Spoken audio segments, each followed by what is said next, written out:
Et nous entamons donc cette journée avec une conférence sur les instruments pour la protection des migrants et des réfugiés dans le droit européen.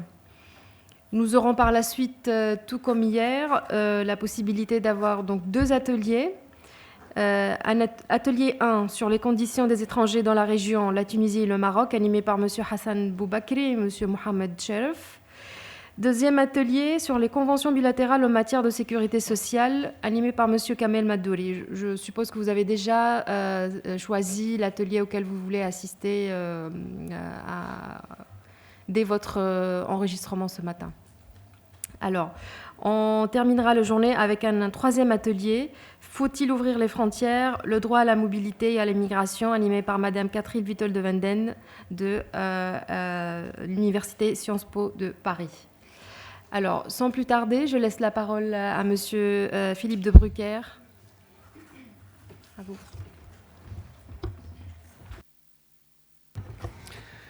Bonjour à tous. Je suis très heureux d'être aujourd'hui à Tunis pour cette université d'été.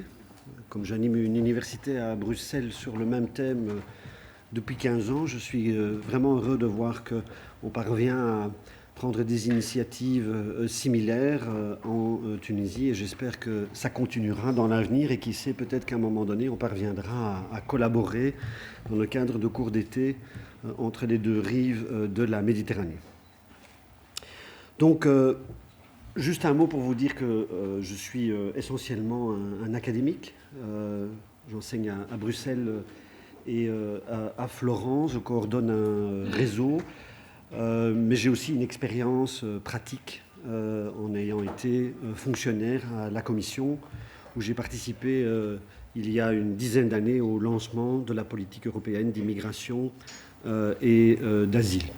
Et je vais essayer dans cette présentation, que je vais essayer de limiter à 1 heure pour qu'on ait le temps quand même de débattre, de laisser le temps pour des questions, de passer en revue la politique de manière générale, de manière globale. Évidemment extrêmement synthétique, puisque je vais traiter aussi bien de l'immigration que de l'asile. Mais donc plutôt que de vous parler d'instruments en détail, je vais essayer de vous donner une vue d'ensemble. Et si vous avez des questions plus précises sur l'un ou l'autre instrument, j'essaierai évidemment d'y répondre. Alors, rapidement, un historique pour essayer de comprendre au fond ce qui est en œuvre dans l'Union européenne. Comment est-ce qu'on en est arrivé là? Et aujourd'hui, évidemment, comme vous le savez, l'Union européenne est en pleine crise pour ce qui concerne les réfugiés. L'Union européenne a évidemment commencé par organiser la libre circulation dans une optique de construction du marché commun, du marché intérieur. Et tout naturellement, cette liberté de circulation concerne les citoyens européens. On ne s'est que très peu préoccupé dans ce cadre de ce qu'on appelle dans l'Union européenne les ressortissants de pays tiers, c'est-à-dire les étrangers qui n'ont pas la nationalité d'un État membre de l'Union européenne. L'idée était de permettre aux travailleurs de circuler librement dans l'Union européenne, au point de pouvoir chercher du travail dans un autre État membre et de s'y installer quasiment sans qu'aucun contrôle ne soit exercé par l'État d'accueil. On est vraiment là dans une situation où il y a une liberté migratoire extrêmement importante au profit de l'individu, l'État ne jouant plus qu'un rôle résiduaire, notamment plus de permis de travail. Pour l'anecdote, c'était intéressant de se rendre compte qu'à l'époque, ça a été réalisé à la demande de l'Italie. L'Italie était un pays qui connaissait après-guerre un chômage extrêmement important. C'est l'Italie qui a demandé et obtenu la liberté de circulation des personnes, qui n'était pas vraiment au départ un très fort souhait des 5 autres États membres fondateurs, le Benelux, l'Allemagne et la France. Donc, la liberté de circulation est devenue une réalité pour les Européens. Elle s'est étendue aux citoyens européens.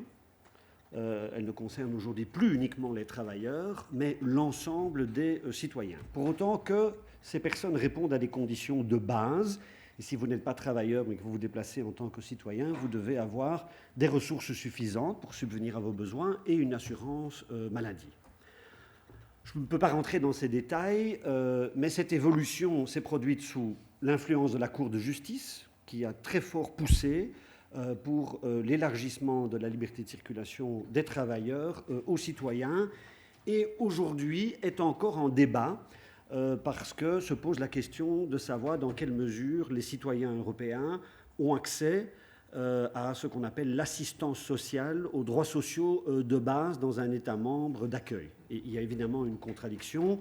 Si vous demandez que les personnes pour se déplacer aient des ressources, ça voudrait dire logiquement qu'elles n'ont pas accès à l'assistance sociale, puisque demander l'assistance sociale, c'est faire la preuve que vous n'avez pas de ressources. Mais les choses sont quand même assez compliquées en droit européen. Il y a un peu l'histoire de la poule et de l'œuf. Quoique on voit aujourd'hui de plus en plus clairement qu'il y a une orientation assez claire. Les Européens peuvent perdre leur droit de séjour s'ils n'ont pas de ressources suffisantes et pourront donc faire l'objet d'une mesure de retour dans leur État membre d'origine. Et dans certains États de l'Union européenne, ça devient une politique qui est quand même mise en œuvre de manière de plus en plus systématique. Alors, les ressortissants de pays tiers, dans tout cela, on a commencé à s'en préoccuper vraiment au cours des années 90, des années avec notamment en particulier le traité de Maastricht, le traité d'Amsterdam. Le traité d'Amsterdam qui est entré en vigueur en 99 est le traité qui lance véritablement la politique européenne d'immigration et d'asile et qui confère des compétences réelles à l'Union européenne dans ce domaine. Ce qui est intéressant, c'est qu'on n'a pas construit, on envisage donc de construire une politique commune d'immigration et d'asile sur la base du traité d'Amsterdam, mais l'optique change. Ce n'est pas dans l'optique du marché intérieur.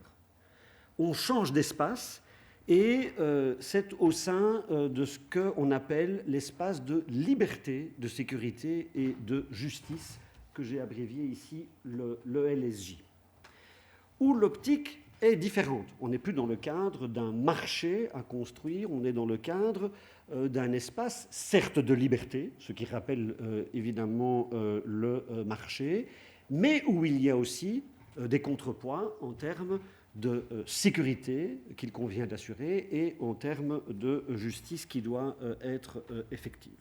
Donc l'optique change et on comprend évidemment pour les ressortissants de pays tiers, dès le moment où il ne s'agit pas uniquement de liberté des individus, l'État jouera un rôle plus important en termes d'organisation de la sécurité et de mise en œuvre de la justice. On aurait pu imaginer évidemment de travailler dans l'optique du marché. En particulier, cela aurait vraiment fait sens pour ce qui concerne la migration économique. Pourquoi faire une distinction entre deux travailleurs selon leur nationalité, citoyens européens ou ressortissants de pays tiers, dans une optique économique? Ça n'a pas de sens. C'est pourtant ce qui se fait dans l'Union européenne. Au point que, et on ne le sait pas toujours parce que c'est un peu compliqué, aujourd'hui les ressortissants de pays tiers légalement installés dans l'Union européenne, en principe, et sauf un certain nombre d'exceptions, mais en principe ne bénéficient pas de la liberté de circulation comme les citoyens européens. Donc un citoyen tunisien installé légalement dans un État membre de l'Union européenne ne peut pas aller chercher du travail s'il vit en Belgique, il ne peut pas aller chercher du travail en France.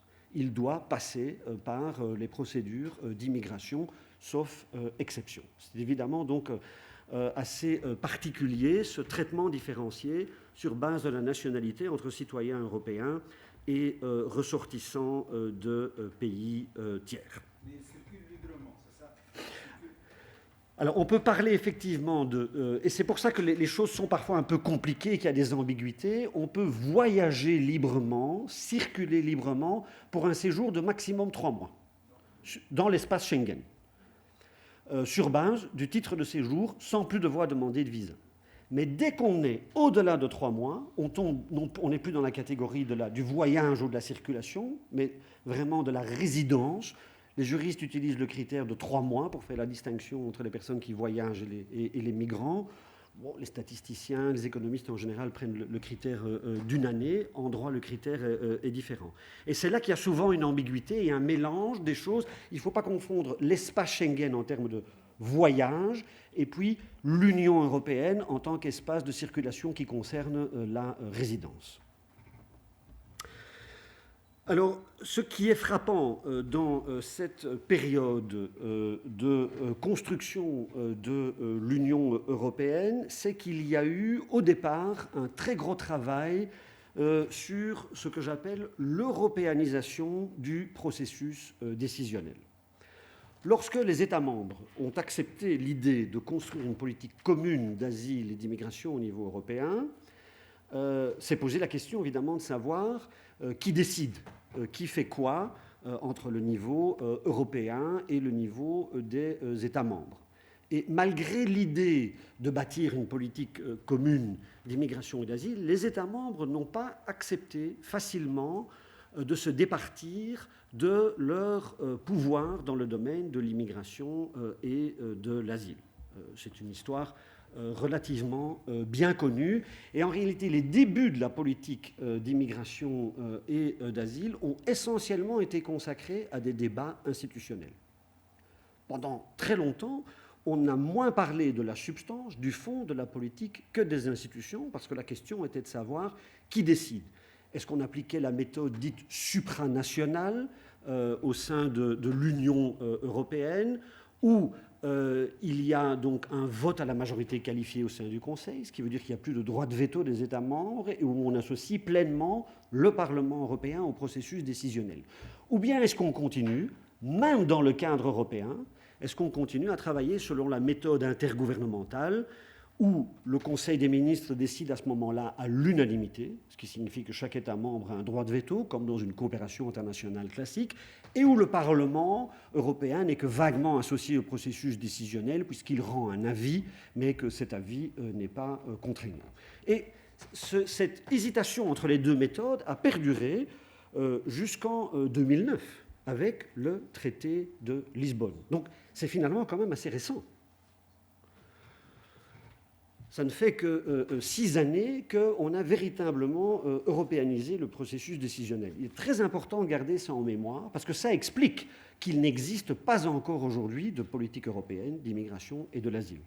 On n'en est qu'au début. Et ça a été extrêmement difficile, parce que l'Europe a dû construire la politique, ou a essayé de construire la politique, le fond, en même temps que le cadre institutionnel. Alors que, logiquement, évidemment, on doit avoir un cadre institutionnel, et puis on produit une politique. Ben, l'Union européenne, au départ, a dû, pendant les premières années, travailler encore sur le cadre institutionnel, en même temps que la politique, et ce parallèle a évidemment retardé le processus, et explique aujourd'hui qu'on ait des normes extrêmement curieuses que je vais évoquer un petit peu plus tard dans mon exposé.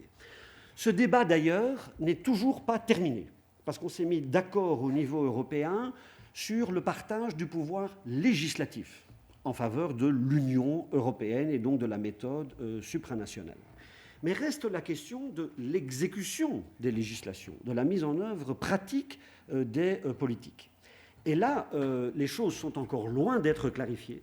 Pour ce qui concerne le pouvoir exécutif, la règle est toujours que ce sont les États membres qui mettent en œuvre la législation européenne. Mais évidemment, dans un certain nombre de cas que je vais vous montrer, ça pose question, ça pose problème en termes de responsabilité, en termes de financement, en termes de capacité. Les États n'ont plus toujours la possibilité de faire face à leurs responsabilités. La crise de l'asile que nous connaissons aujourd'hui le montre.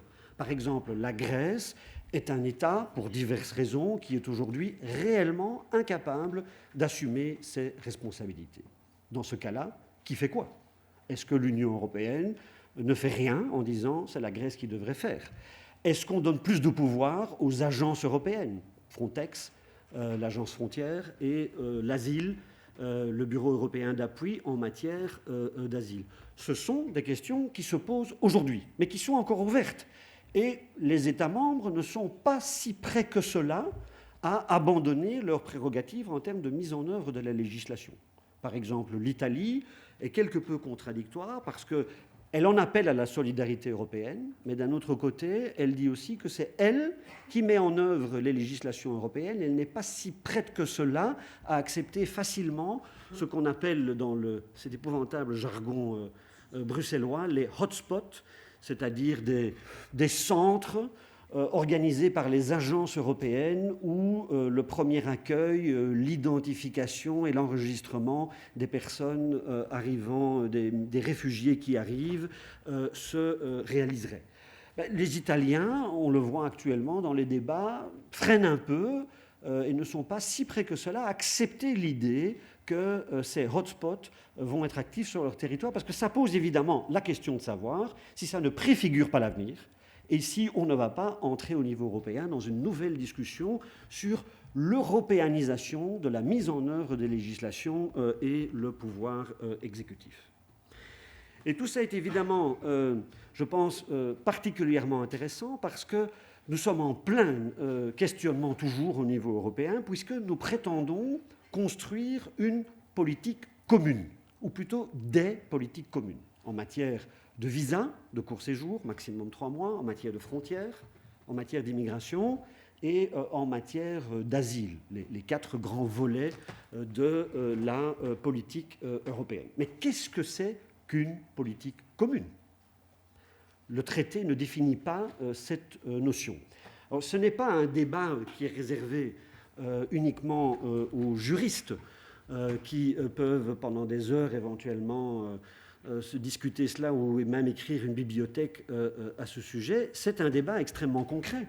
Est-ce qu'on fait uniquement de la législation ?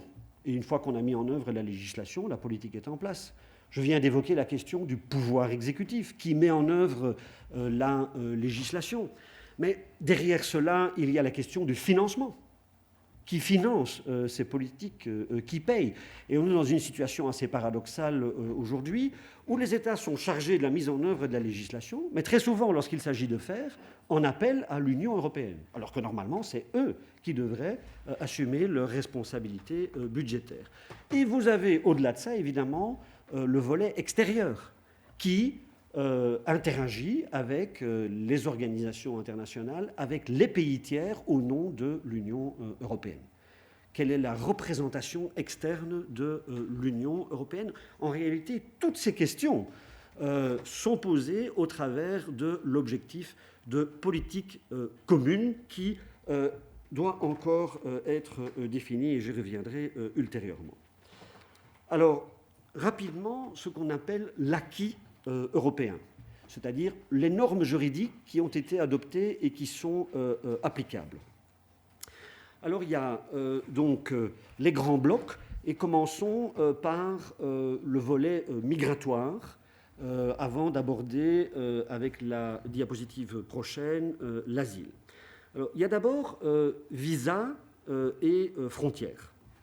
Donc les visas de court séjour de maximum 3 mois qui sont un instrument de prévention de l'immigration illégale. Et puis, le contrôle aux frontières extérieures, sachant qu'on a aboli les contrôles aux frontières intérieures dans l'espace Schengen, même si on commence à les rétablir temporairement ces jours-ci en raison de la crise que nous connaissons. En principe, le contrôle est reporté aux frontières extérieures. Dans ce domaine, l'intégration juridique est assez poussée, puisque nous sommes en présence de règlements qui ont été adoptés au niveau européen, ce qu'on appelle le code visa et ce qu'on appelle le code Schengen, qui en réalité est le code frontière. Des règlements qui sont immédiatement applicables dans le droit interne des États membres. C'est comme si on avait en fait une loi européenne qui est adoptée pour l'ensemble des États membres et qui ne doit pas faire l'objet de transposition, contrairement aux directives. Donc là, on a une norme uniforme qui est applicable dans l'ensemble de l'Union européenne. Donc c'est un état d'intégration assez avancé. Bon, il faut nuancer cela malgré tout, parce que ces règlements laisse un pouvoir discrétionnaire assez important aux autorités qui sont chargées de leur mise en œuvre, particulièrement dans le domaine de la politique des visas. Il est bien connu que les États membres et même les consulats et les ambassades des États membres conservent un pouvoir discrétionnaire assez important dans l'appréciation des dossiers soumis par les candidats à un visa de court séjour. Et la politique des visas est peu cohérente dans sa mise en œuvre, notamment parce que nous manquons d'un cadre institutionnel cohérent pour la mettre en œuvre. Nous avons un code visa, mais vous imaginez la situation, il est mis en œuvre par les États membres de l'Union européenne et plus exactement par l'intermédiaire de leur consulat. Il est évidemment très aisé de comprendre qu'il y a des variations entre les différents États membres et même entre les différents consulats des États membres dans un même pays tiers. L'idée est vaguement évoquée de créer, ce qui serait cohérent évidemment, des consulats Schengen, c'est-à-dire des consulats uniques pour l'ensemble de la zone Schengen. Mais les États membres ne veulent absolument pas en entendre parler. Ce sera vraisemblablement une évolution à long terme et aussi sous la pression financière, parce que les États membres ont de moins en moins les moyens financiers pour financer leurs consulats et leurs ambassades. Et puis, évidemment, si nous maintenons la politique actuelle, nous sommes face à des défis en termes de gestion et de financement qui sont énormes. Nous soumettons actuellement les ressortissants chinois à un visa de court séjour, mais nous voulons que des millions de touristes chinois viennent dans l'Union européenne. Combien de temps les États membres pourront-ils assumer ces obligations? Donc on peut penser que, notamment sous la pression financière, il y aura un processus de rationalisation et que pourrait émerger à long terme un jour des consulats Schengen, mais on n'en est pas encore là. Dans le domaine des frontières, par contre, on est plus avancé.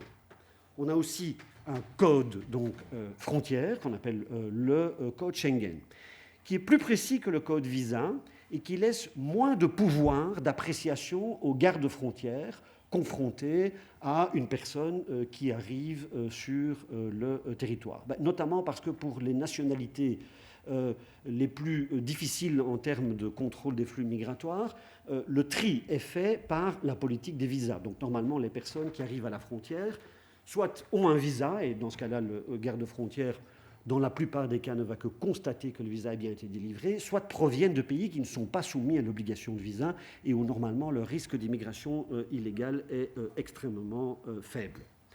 De surcroît, dans le domaine des frontières, l'Union européenne a progressé parce qu'elle a créé une agence, bien connue évidemment, l'agence Frontex, qui est chargée de la coordination de la politique des frontières entre les États membres. On ne peut évidemment pas imaginer que chaque État travaille isolément dans le contrôle des frontières en mettant en œuvre les frontières sans coopérer avec les autres États membres. Donc c'est une avancée importante. Mais attention quand même, il faut bien comprendre ce qu'est Frontex et ne pas surestimer. Ce n'est qu'une agence européenne chargée de la coordination des États membres, une sorte de réseau des corps de garde-frontières de chacun des États membres. Ce n'est pas un corps européen de garde-frontières. Les agents qui travaillent, le personnel de Frontex n'est pas directement chargé du contrôle des frontières européennes. Et nous allons vraisemblablement entrer dans les prochains mois dans un nouveau débat avec l'idée de créer ce qu'on appelle un corps européen de garde-frontières ou un système européen de garde-frontières. Différentes interprétations existent à cet égard, mais ce sera un débat extrêmement intéressant. Et il est évident que la crise que nous avons connue ces derniers temps pose question de ce point de vue-là. Nous avons vu que l'Italie, à un moment donné, a lancé une opération Mare Nostrum de sauvetage en mer, qu'elle a financée pour l'essentiel seule pendant près d'une année. Et puis à un moment donné, les Italiens ont, avec raison, dû trouver une porte de sortie parce qu'ils ne voulaient pas et ils ne pouvaient pas continuer. Il a été assez difficile de trouver une opération Frontex remplaçant l'opération Mare Nostrum. On y est plus ou moins arrivé, mais ça s'est quand même fait avec des crispations, des discussions, des difficultés et des lenteurs. Le débat va rebondir prochainement. Peut-être qu'on ne va pas directement créer un corps européen de garde-frontières, qu'on va commencer par les gardes-côtes. C'est la première étape qui pourrait être à l'agenda, mais ça préfigure vraisemblablement une évolution à long terme où il devrait y avoir un jour un corps européen de garde-frontières. Alors, pour la migration légale, nous avons un certain nombre de règles qui sont basées sur les motifs d'admission que les personnes font valoir. Migration aux fins du regroupement familial, migration à des fins économiques, migration à des fins d'études. Et un certain nombre d'instruments ont été adoptés, mais c'est la politique, j'y reviendrai tout à l'heure, qui est la moins avancée. Parce que c'est aussi, évidemment, ce qui intéresse le moins directement les États membres de l'Union européenne, et parce que c'est la matière, évidemment, la plus sensible où les États membres ont résisté et résistent le plus longtemps possible face à l'européanisation. J'y reviendrai tout à l'heure, mais il y a néanmoins un point sur lequel l'Union européenne a fait des progrès sur le principe, pas encore, moins sur les modalités, mais sur le principe, en élaborant une sorte de philosophie de la politique d'immigration au niveau européen, via ce qu'on appelle la résidence de longue durée, qui s'est traduite par une directive sur le statut de résident de longue durée.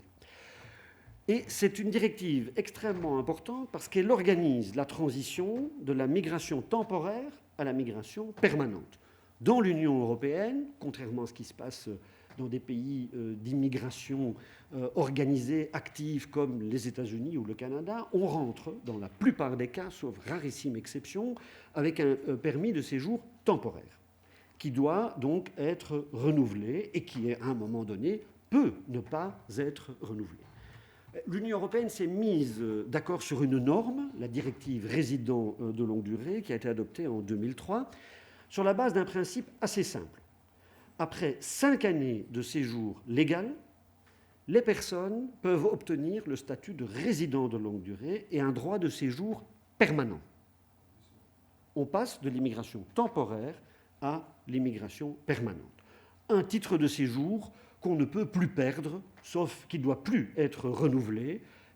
Il est renouvelé, mais uniquement pour des raisons de mise à jour, d'actualisation de la photo, mais le droit est permanent et on ne peut le perdre qu'en cas d'exception, par exemple, atteinte à l'ordre public ou à la sécurité nationale. Donc ça, je pense que c'est une avancée importante qu'on souligne peut-être pas suffisamment au niveau européen. Ceci étant dit, il faut quand même nuancer, parce que le droit européen est souvent fait de faux semblants. Il y a un principe, et puis il y a énormément d'exceptions. Le champ d'application de cette directive prévoit un certain nombre d'exceptions. Et les conditions pour obtenir le statut de résident de longue durée sont aussi des conditions qui peuvent parfois être assez sévères. Et parfois même des États membres peuvent exiger des conditions d'intégration pour obtenir ce statut de résident de longue durée. Ce qui est assez paradoxal, puisque normalement, la directive a été écrite pour tirer les conséquences de 5 années de séjour qui amènent normalement à l'idée que la personne s'est intégrée. Mais la directive autorise certains États membres, c'est au choix, de éventuellement prévoir des conditions d'intégration.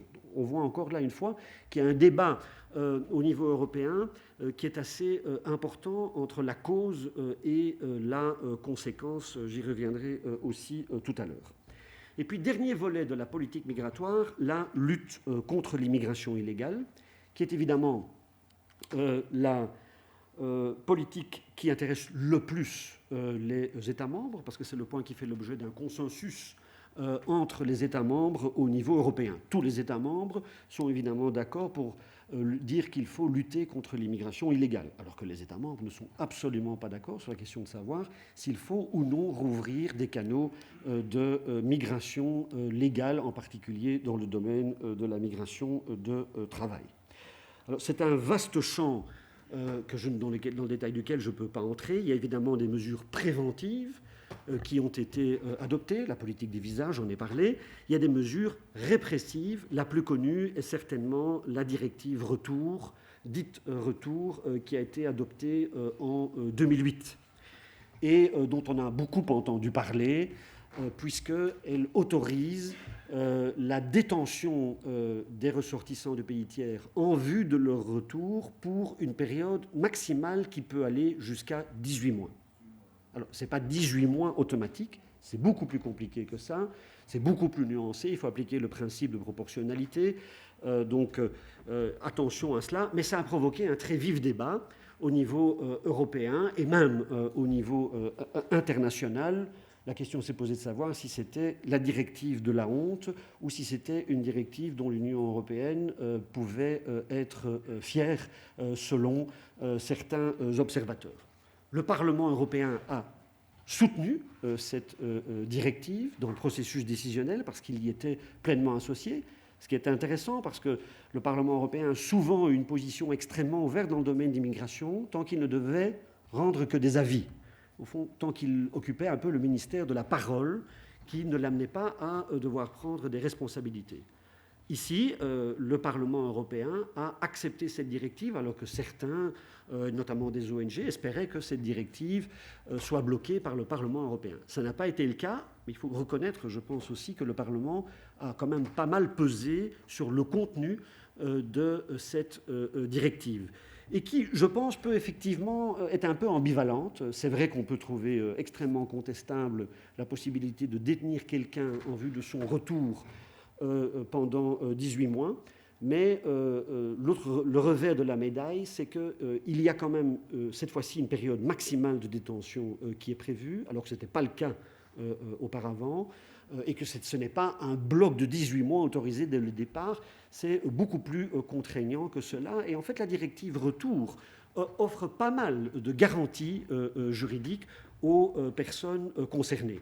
Et par exemple, le rapporteur de la Commission du droit international des Nations Unies, qui est chargé de rédiger au niveau donc, des Nations Unies, au niveau international, des principes directeurs en matière de retour, a dit que jamais il ne parviendrait à faire adopter un texte qui serait du niveau de la directive Retour de l'Union européenne. Donc vous avez là un observateur des Nations Unies qui dit que jamais au niveau international on ne parviendra à adopter un texte aussi protecteur que la directive Retour de l'Union européenne. Donc vous voyez qu'au fond, avec le temps, on peut voir de manière assez différente les textes qui sont adoptés. Dans le domaine de l'asile, qui est une politique évidemment d'actualité, l'Union européenne s'est dès le départ donné un programme en 2 étapes. Premièrement, adopter des normes minimales et deuxièmement, mettre en place ce qu'on appelle un système européen commun d'asile, un CECA, ce que j'ai abrévié là. La première génération de normes a été adoptée assez rapidement entre 2001 et 2005. Et puis la seconde génération de normes, qui était censée réaliser un niveau d'harmonisation plus poussé, a été adoptée avec un peu de retard. L'objectif initial était de 2010. Finalement, ça s'est réalisé entre 2011 et 2013. Et donc, intéressant d'observer que dans le domaine de l'asile, l'Union européenne, dès le départ, avait un niveau d'ambition plus élevé que dans le domaine de l'immigration. Dans le domaine de l'immigration, on n'avait pas l'idée de construire un système européen en matière d'immigration. On parle d'une politique commune, mais qui reste dans le vague et que personne n'a encore défini. Dans le domaine de l'asile, une très haute ambition et qui s'est traduite par des progrès législatifs assez importants. au point qu'aujourd'hui, on peut parler d'un droit européen des réfugiés qui forme véritablement une branche régionale importante du droit international des réfugiés et qui influence l'évolution du droit international des réfugiés dans d'autres continents. Donc, dans le domaine de l'harmonisation législative, l'Union européenne a fait beaucoup de progrès. Moins que ce qu'on espérait, parce qu'on est encore loin de normes qui sont véritablement uniformes. On n'a adopté que des directives, donc pas des règlements comme dans le domaine des visas ou des frontières, qui doivent être transposés et qui donc laissent une certaine marge de manœuvre, une certaine liberté aux États membres. Mais malgré tout, dans un domaine extrêmement sensible, l'Europe est au fond le premier bloc régional, le premier continent à se doter d'un corps de normes extrêmement détaillé dans le domaine de l'asile, qui va plus loin que la Convention de Genève, puisqu'on couvre des matières comme les conditions d'accueil des demandeurs d'asile et les procédures d'asile, alors que la Convention de Genève ne traite au fond que de la définition du réfugié. Il y a 5 instruments, je ne peux évidemment pas rentrer dans le détail, qui ont été adoptés. D'abord, une directive protection temporaire en 2001 qui visait à organiser l'accueil d'urgence en cas d'afflux massif de demandeurs d'asile et qui a été rédigée sur la base de l'expérience des événements d'ex-Yougoslavie lorsqu'il y a eu la guerre au Kosovo. Directive qui n'a jamais été appliquée et on se demande au fond aujourd'hui curieusement pourquoi elle n'a jamais été appliquée et pourquoi, dans les débats qui nous occupent actuellement, la Commission n'a pas pensé, ou les États membres n'ont pas songé à activer ce mécanisme et ont utilisé une autre voie, celle qu'on appelle la relocation et que j'évoquerai rapidement tout à l'heure. Donc, un instrument, au fond, qui est né, mais qui n'a jamais été mis en œuvre et qui, aujourd'hui, vraisemblablement, va passer aux oubliettes, ne sera plus jamais utilisé, ne va pas être amendé pour le réactualiser. Une directive, ensuite, qu'on appelle la directive de qualification, et qui est en fait une directive qui détaille la définition du réfugié qui est donnée par la Convention de Genève, qui entre dans des détails pour harmoniser ceci au niveau européen. Et directive qui a aussi créé un statut, je simplifie ici beaucoup les choses, pour les réfugiés de guerre, qu'on appelle la protection subsidiaire, parce qu'elle est complémentaire par rapport au statut de réfugié de la Convention de Genève. 2 autres directives. Une directive sur les conditions d'accueil pour les demandeurs d'asile, donc qui précise les droits et les devoirs des demandeurs d'asile, qui, dans la Convention de Genève, ne sont réglés que de manière imparfaite et pas toujours extrêmement claire. Il y a une doctrine qui prétend que la Convention de Genève s'applique dès le moment où la demande d'asile est introduite, mais elle est loin de faire l'unanimité et elle n'est pas mise en œuvre dans la pratique par la plupart des États. L'Union européenne a, pour ce qui la concerne, clarifié les droits et les devoirs des demandeurs d'asile. Et puis, une directive procédure d'asile qui a couvert une matière qui est totalement non régulée par la Convention de Genève, qui a réalisé l'harmonisation la moins poussée. On a fait des progrès en termes de garantie procédurale dans le cadre des procédures d'asile, mais on n'a pas réussi à faire des progrès dans le cadre des types de procédures.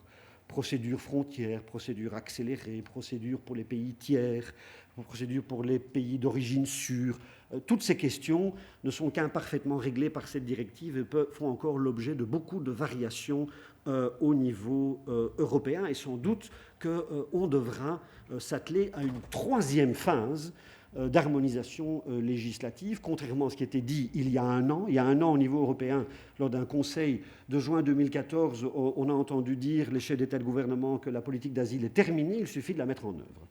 Un an après, nous savons aujourd'hui qu'il faut remettre l'ouvrage sur le métier. Et puis, le 5e instrument, c'est ce qu'on appelle le règlement Dublin, qu'on appelle parfois le règlement Dublin 2 ou Dublin 3, tout simplement parce qu'il trouve son origine dans une convention internationale qui a été signée à Dublin, qui a ensuite été coulé en termes de droit européen en 2003 par un règlement Dublin II, et puis modifié en 2013 par un règlement que je crois il vaut mieux appeler Dublin III que Dublin II, qui est un règlement extrêmement controversé, qui détermine l'État responsable pour l'examen d'une demande d'asile.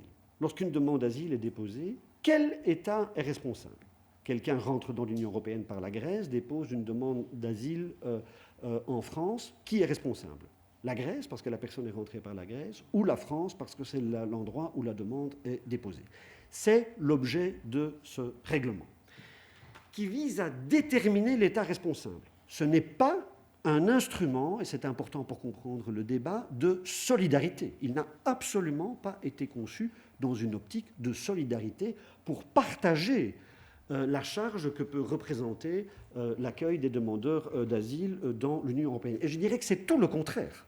C'est un règlement qui trouve son origine dans une convention internationale qui a été signée en 1990, donc bien avant qu'on ne mette en place, qu'on ne lance une politique commune d'asile avec le traité d'Amsterdam. Et où, au fond, les États membres ont suivi la logique du chacun pour soi.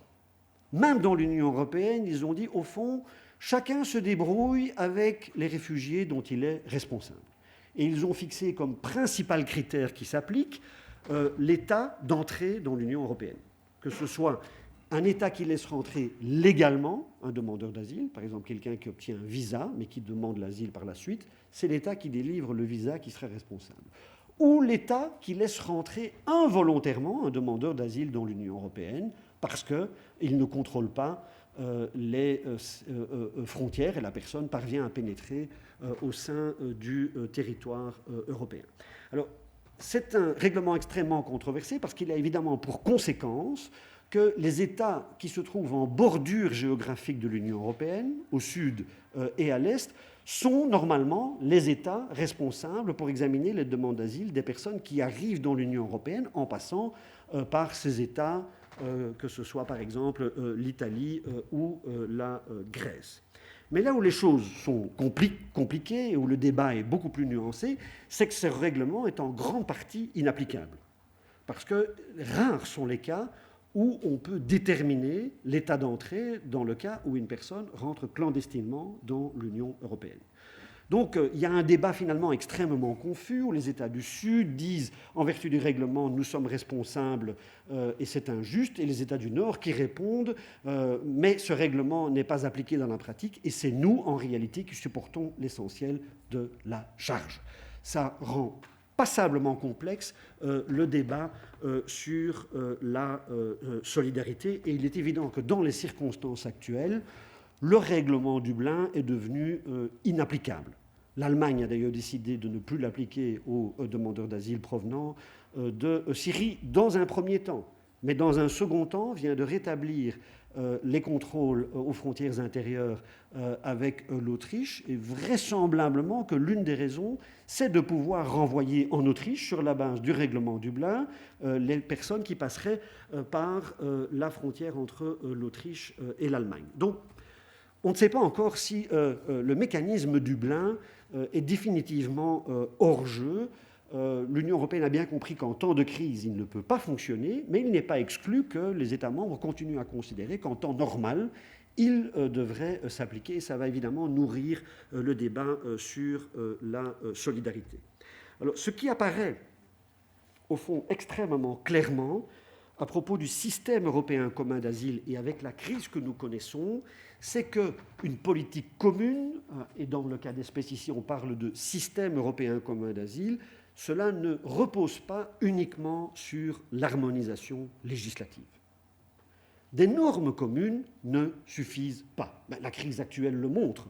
On a des normes communes, elles sont évidemment imparfaites, mais néanmoins, elles ont réalisé un niveau d'harmonisation législative assez important, et on voit que le système s'effondre parce que les États membres ne collaborent pas, il n'y a pas suffisamment de coopération pratique, et puis aussi parce qu'il n'y a pas de solidarité entre les États membres de l'Union européenne. Vous pouvez avoir des normes communes. Si vous n'avez pas une mise en œuvre commune, et notamment une solidarité organisée, les normes ne servent à rien. Et c'est au fond assez frappant, parce qu'on entendait il y a un an des responsables européens et des hommes politiques dire la politique d'asile, c'est terminé. On a le cadre législatif, il n'y a plus qu'à le mettre en œuvre.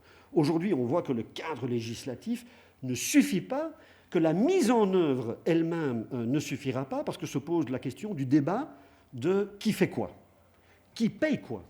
Alors, on a créé une agence européenne, ce qu'on appelle le bureau d'appui en matière d'asile, qu'on appelle plus fréquemment l'EASO, le European Asylum Support Office, et qu'on a symboliquement localisé à Malte. Mais c'est une agence qui a été faite sur le modèle Frontex et qui en est encore, je dirais, à la première génération de textes. Parce que pour Frontex, il y a déjà eu 3 modifications du texte qui ont renforcé les prérogatives de cette agence. Pour le bureau en matière d'asile, première génération de texte, 2010, il a été créé beaucoup plus tard, et c'est quand même assez paradoxal, puisqu'au fond, dans ce règlement, il y a énormément de dispositions qui disent ce que le bureau d'appui ne peut pas faire. On a créé une agence, et puis on a surtout commencé par dire que le bureau d'appui ne peut pas donner des instructions aux États membres, que le bureau d'appui n'est pas là pour instruire les demandes d'asile déposées par des requérants. Donc c'est un bureau qui fait de la coordination, de la coopération entre États membres, qui jusqu'à présent n'a pas pu faire grand-chose. Il faut dire que son budget est assez limité, 15 millions d'euros, par rapport au budget de Frontex qui est de 100 millions d'euros.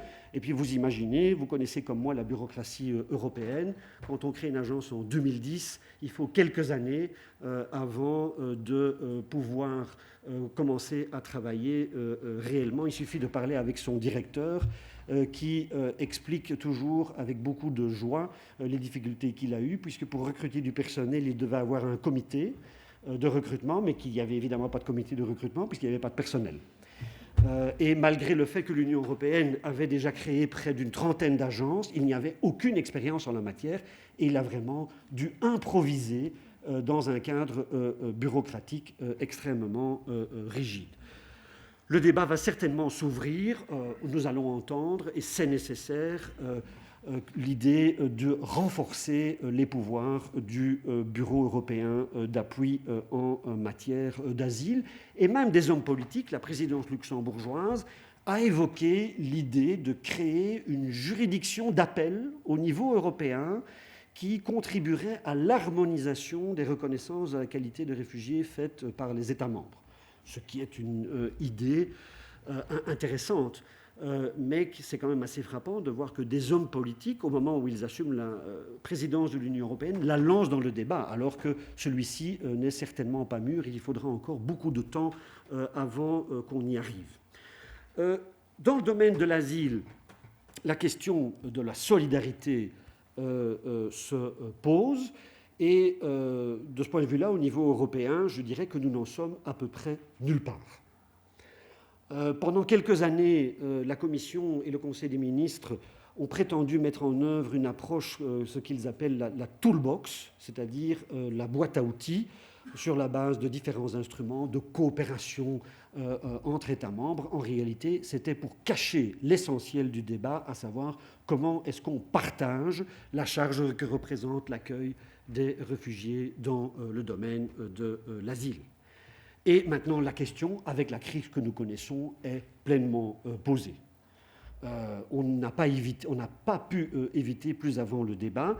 Et la Commission européenne est donc venue avec une proposition qu'on appelle un mécanisme de relocalisation.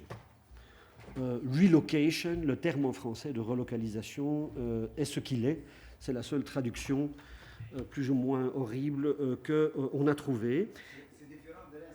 C'est différent de réinstallation. En fait, c'est une sorte de réinstallation interne à l'Union européenne pour partager la charge de l'accueil des réfugiés entre les États membres. La Commission a proposé une relocalisation de 40 000 personnes au profit de l'Italie et de la Grèce vers les autres États membres au printemps. Ça a été adopté avec beaucoup de difficultés. Les États membres n'ont pas voulu en faire un mécanisme obligatoire. Ils ont dit ça reste volontaire. Et c'est d'ailleurs intéressant, pour vous montrer qu'on en est toujours dans les débats institutionnels, ils ont adopté partiellement cet acte sous la forme d'une résolution intergouvernementale. Ils n'ont pas voulu le faire dans le cadre des institutions européennes selon la méthode supranationale. Donc on voit encore que le débat institutionnel pour la mise en œuvre n'est pas réglé.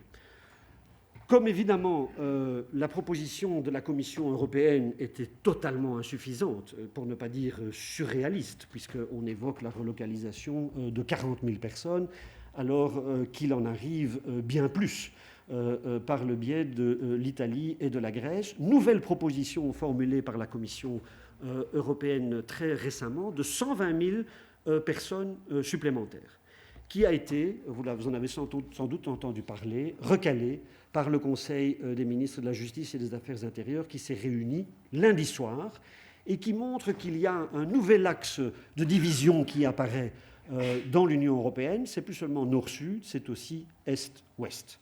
Et avec les pays dits du groupe de Visegrad, donc la Hongrie, la Slovaquie, la République tchèque et la Pologne, qui s'opposent à un mécanisme de relocalisation, en tout cas dans sa version obligatoire.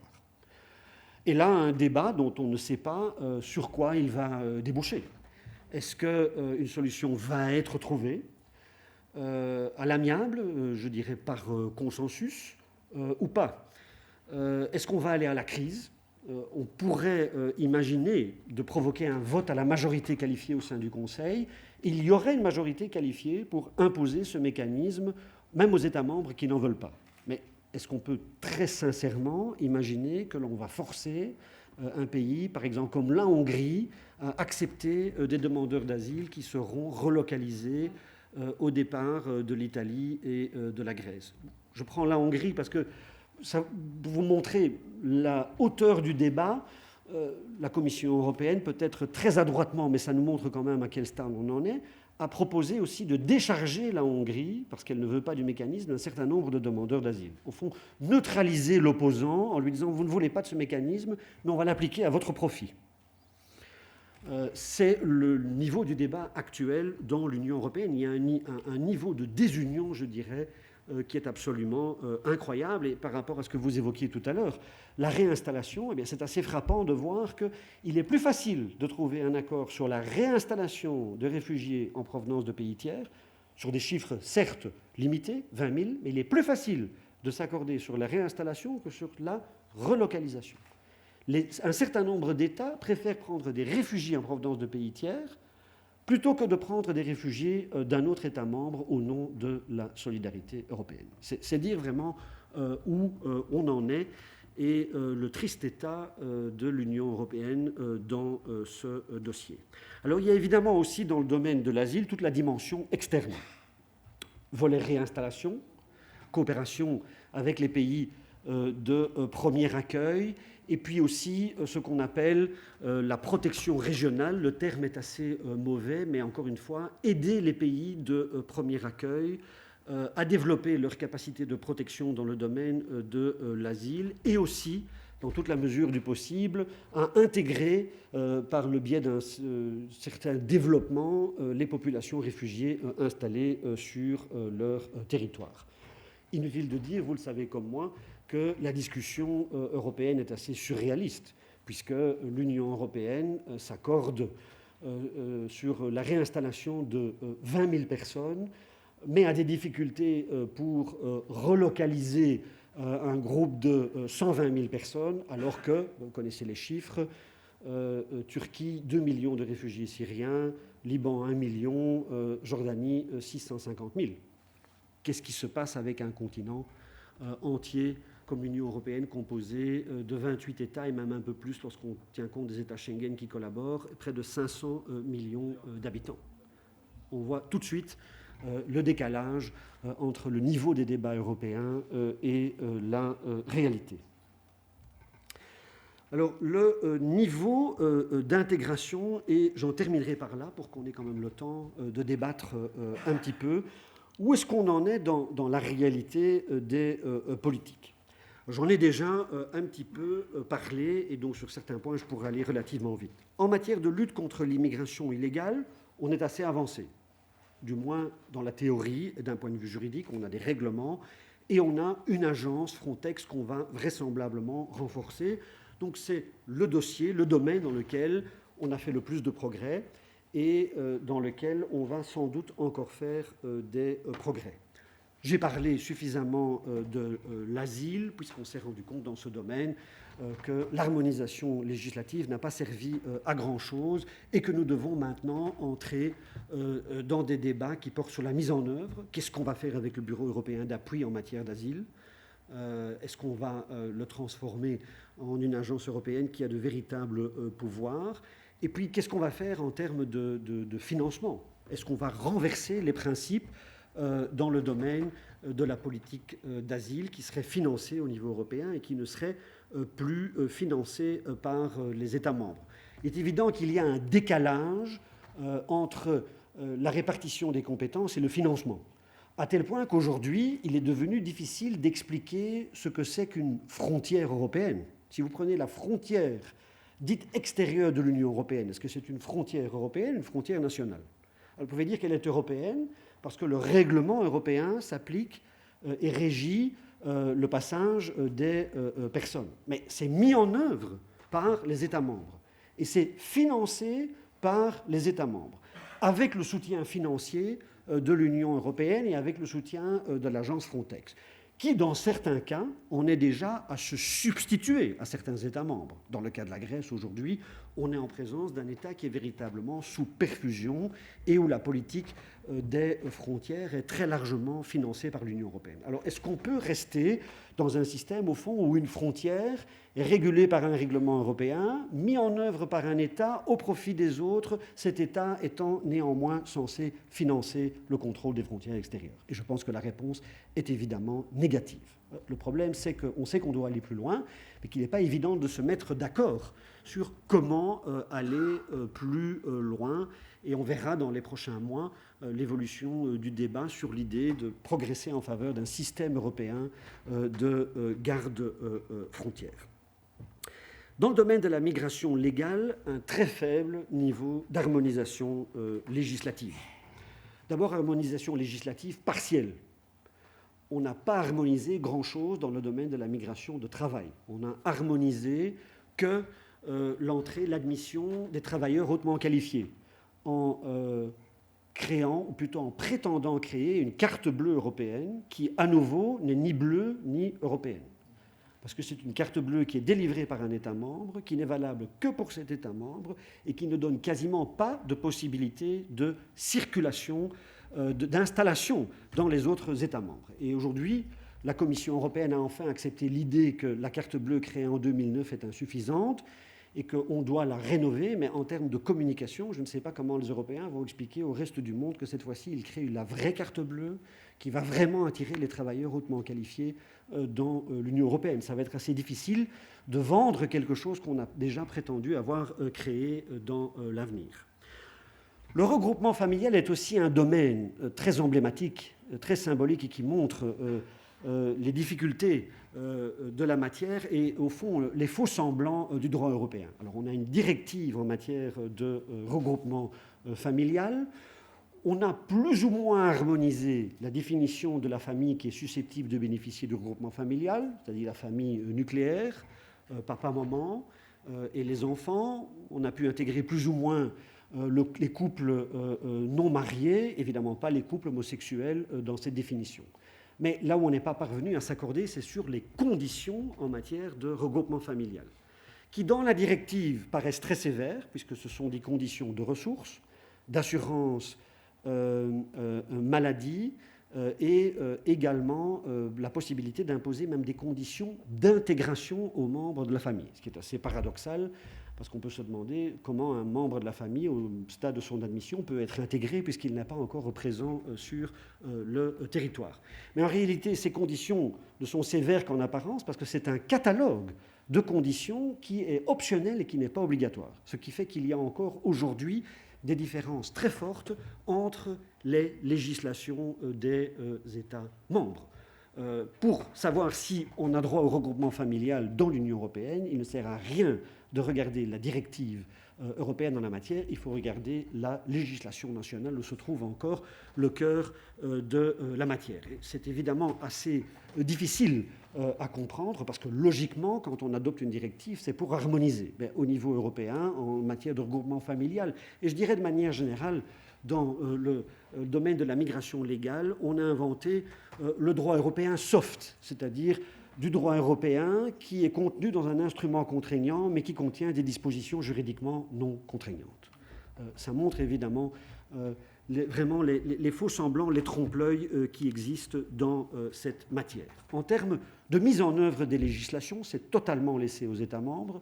La seule chose qui existe, c'est ce qu'on appelle le European Migration Network, mais qui est un réseau, le mot le dit, et qui échange des informations entre les États membres.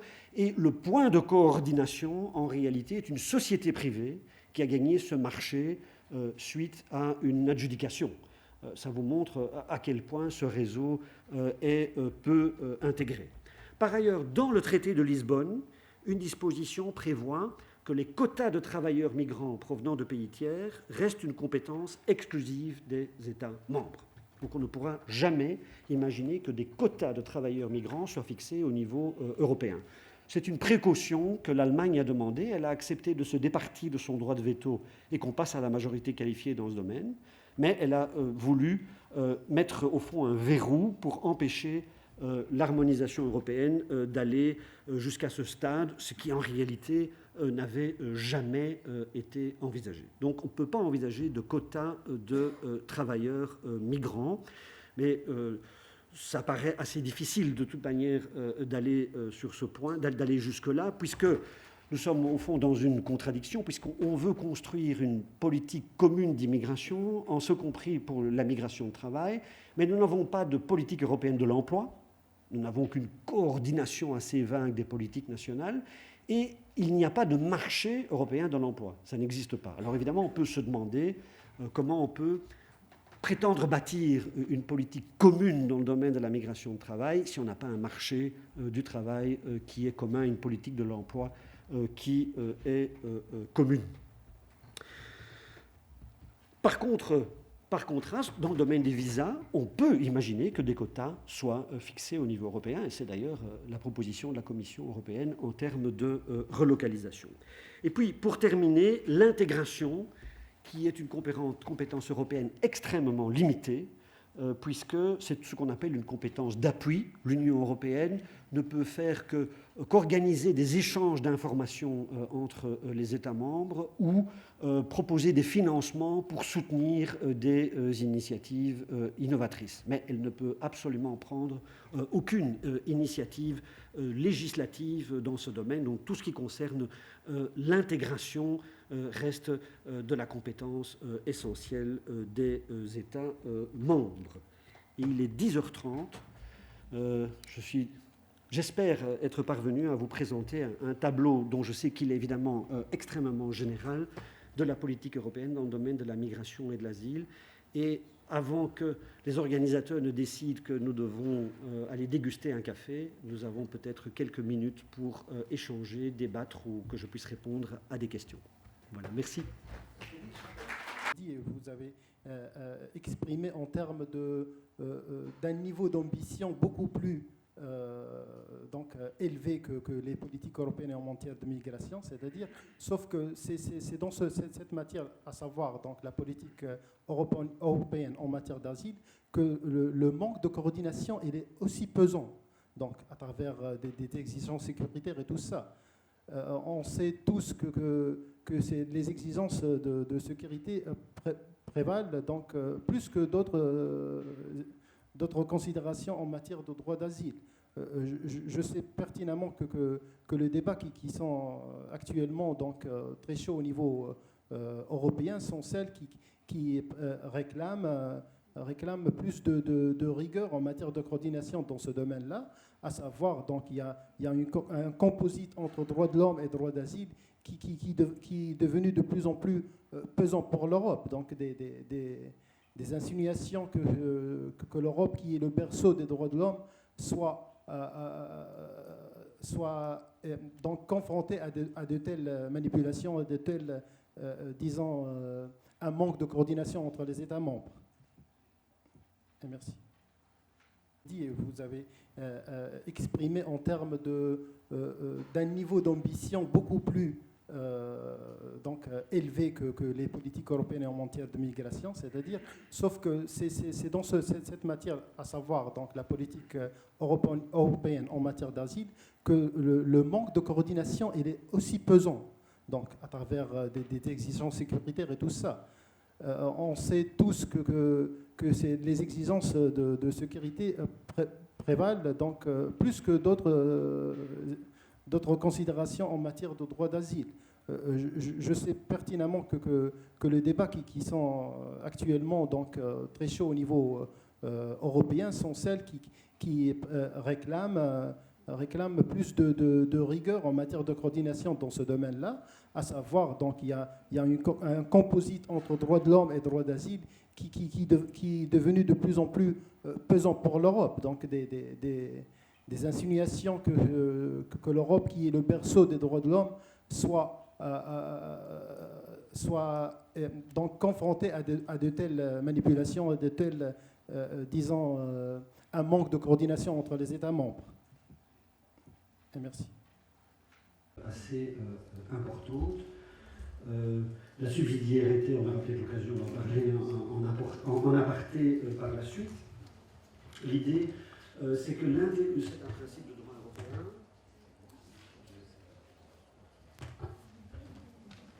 en vertu duquel l'Union européenne ne peut intervenir que si elle apporte une valeur ajoutée par rapport aux États membres. Donc il faut démontrer que la législation européenne permet de faire mieux que ce que les États membres pourraient faire. Et la Commission européenne réalise pour cela ce qu'on appelle des analyses d'impact sur base de différents scénarios au travers desquels on essaye d'évaluer donc, la valeur ajoutée d'une législation. Ça, c'est l'idée de base. On a fait des progrès maintenant en termes de mise en œuvre. Les analyses d'impact deviennent de plus en plus sérieuses, même si on peut parfois se demander si les sociétés privées qui les réalisent ne sont pas là pour aider la Commission à démontrer que le scénario le meilleur est celui qu'elle entend mettre en œuvre. Il y a parfois des plaintes au niveau des autres institutions, notamment du Parlement européen, qui n'est pas toujours convaincu par le résultat des analyses d'impact. Deuxième question, c'était notamment en matière d'asile, les préoccupations sécuritaires. Mais je crois qu'aujourd'hui, personnellement, dans le domaine, dans l'Union européenne, que la situation est très difficile en termes de solidarité et de partage de la charge que peut représenter l'accueil des demandeurs d'asile, et que le droit d'asile est quand même aujourd'hui encore assez fort préservé.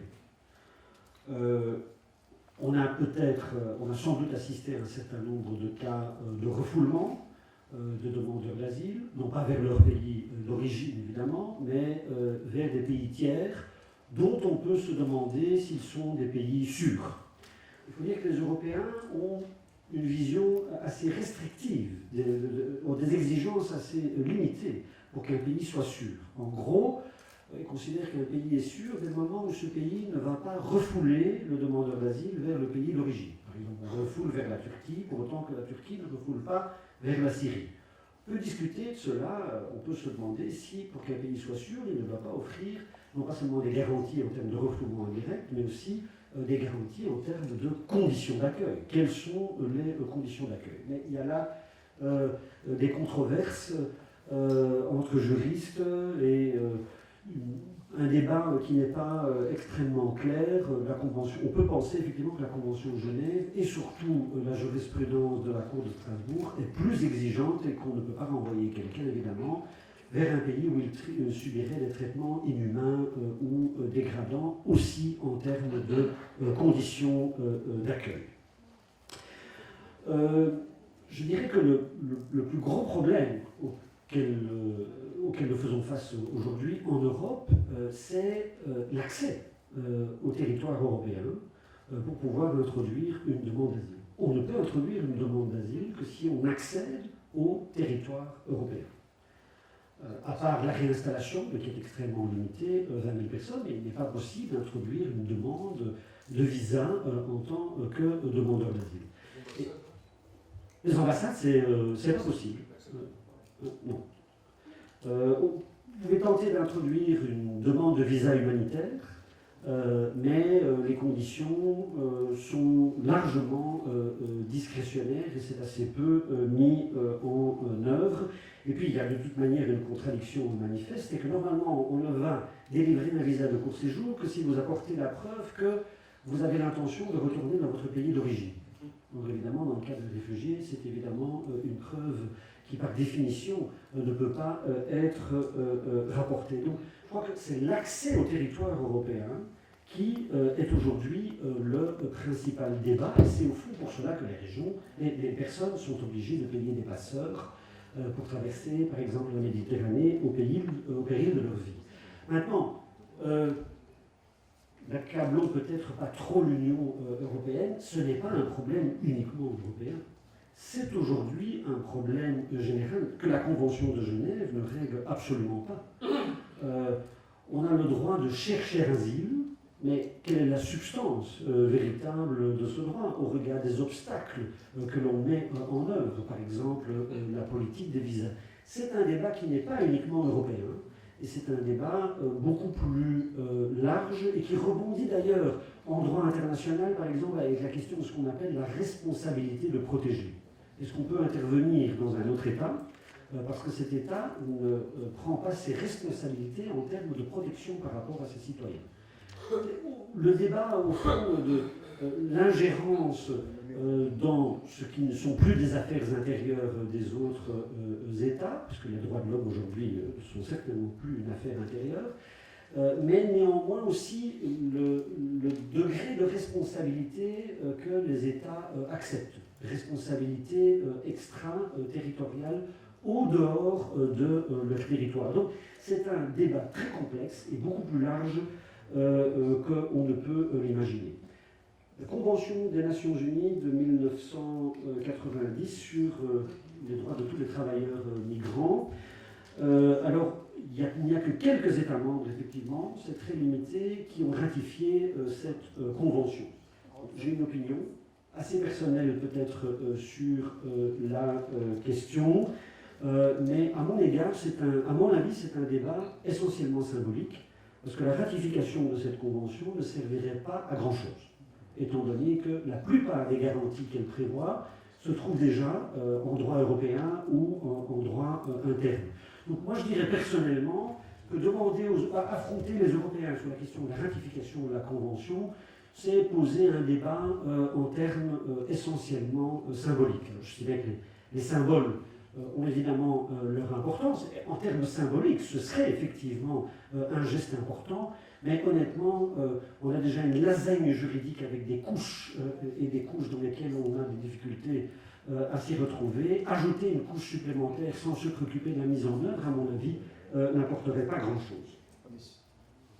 Les opting-out. Alors ça, c'est vraiment une matière extrêmement complexe.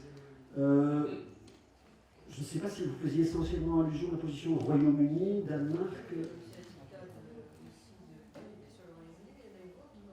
Danemark, Irlande.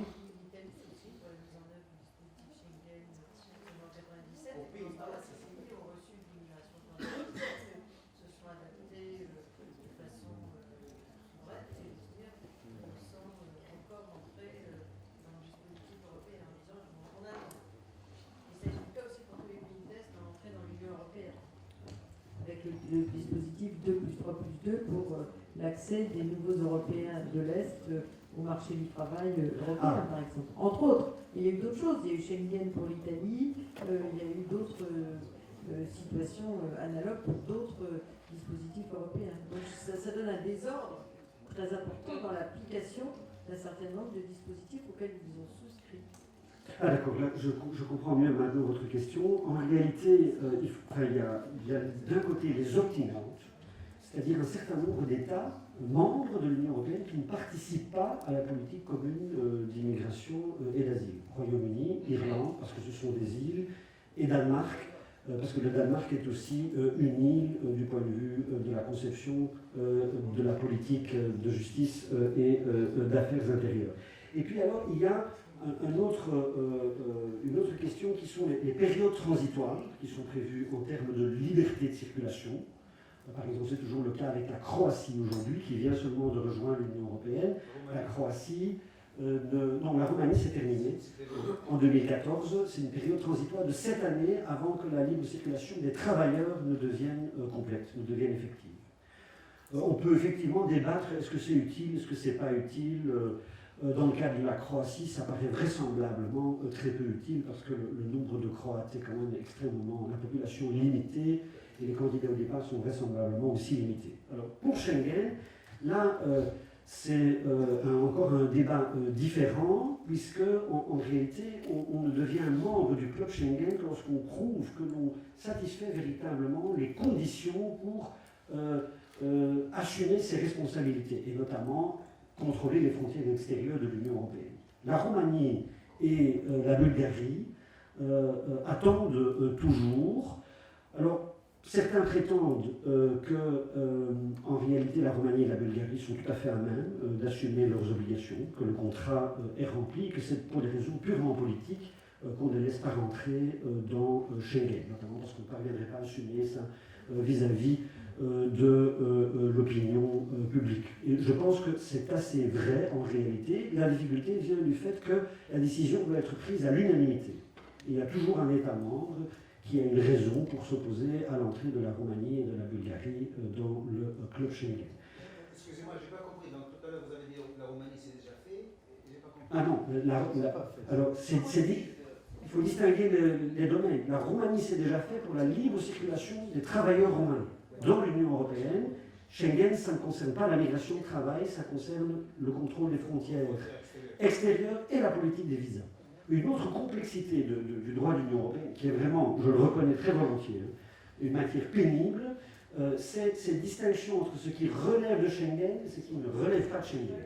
En gros, ce qui est Schengen, frontières, visa, ce qui est hors Schengen, immigration et asile.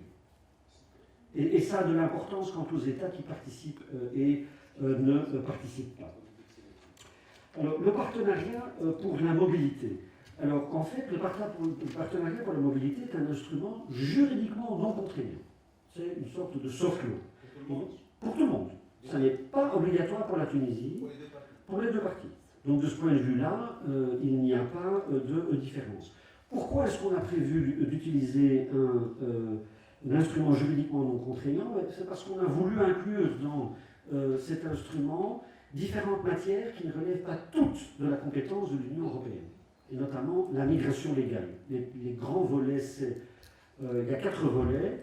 Il y a donc en fait, bon, il y a développement, immigration, il y a migration légale, il y a lutte contre l'immigration illégale et il y a protection internationale, en fait, l'asile.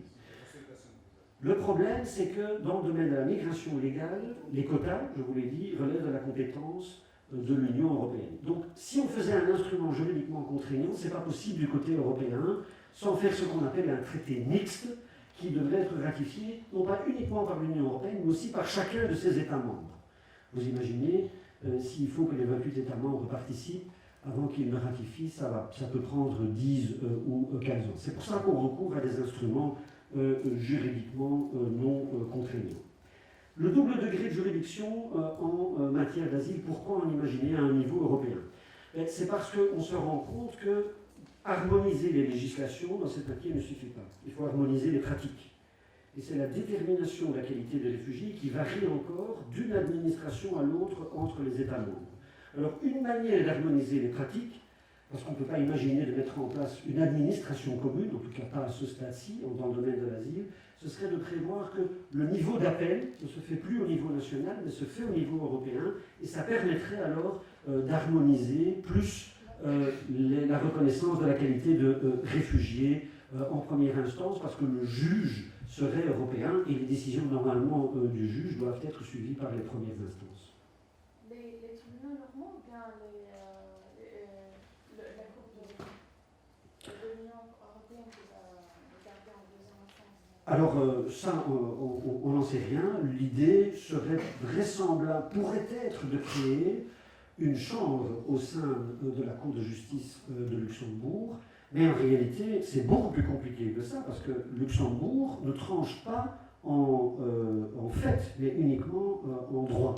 Et il est difficile, ça ne suffira pas. Donc il faudrait aller beaucoup plus loin et inventer un nouveau type de juridiction au niveau européen qui aurait beaucoup plus de droits que la Cour de justice de Luxembourg. Ça ne se fera donc pas aisément. Politique commune.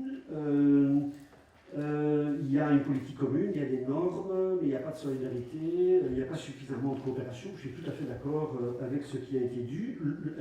Le problème, c'est qu'au fond, on n'a jamais défini ce qu'on veut véritablement faire ensemble. On parle d'une politique commune, et puis pour certains, une législation commune suffit.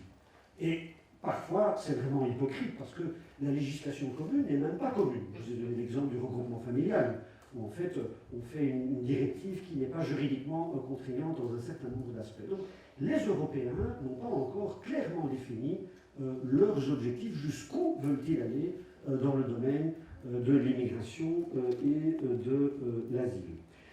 Alors, la crise actuelle, c'est clair que la crise actuelle est profonde et qu'au niveau européen, dans le domaine de l'asile, alors certains prétendaient il y a peu que la politique d'asile était terminée, qu'elle n'était pas en place, on va dire aujourd'hui qu'on n'en est nulle part. C'est assez frappant de voir au fond que l'Union européenne, en ce compris l'Agence européenne dans le domaine de l'asile, ne sont pas capables de faire ce que le HCR ou l'OIM font dans beaucoup d'États fréquemment de par le monde. On n'est pas capable, en Grèce, de mettre en place un premier accueil pour donc enregistrer, identifier et accueillir, au moins pour satisfaire leurs premiers besoins, les personnes qui arrivent. Il y a les hotspots qu'on va vraisemblablement mettre en place, mais c'est très pénible, ça prend du temps et ce sera vraisemblablement insuffisant. Ben oui, l'Union européenne n'a pas encore de capacité européenne dans le domaine de l'asile.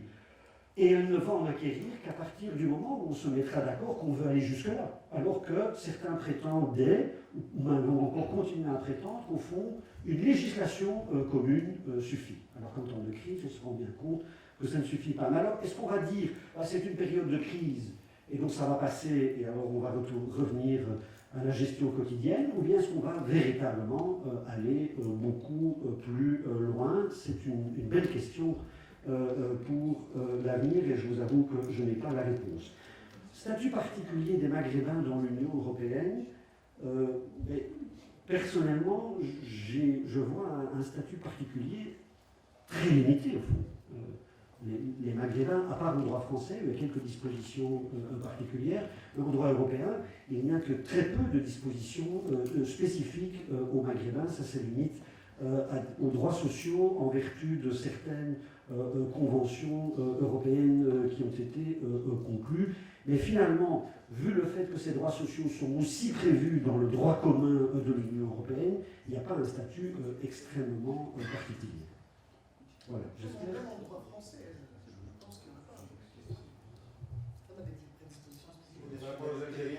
Les Algériens. Les nationalités. Voilà.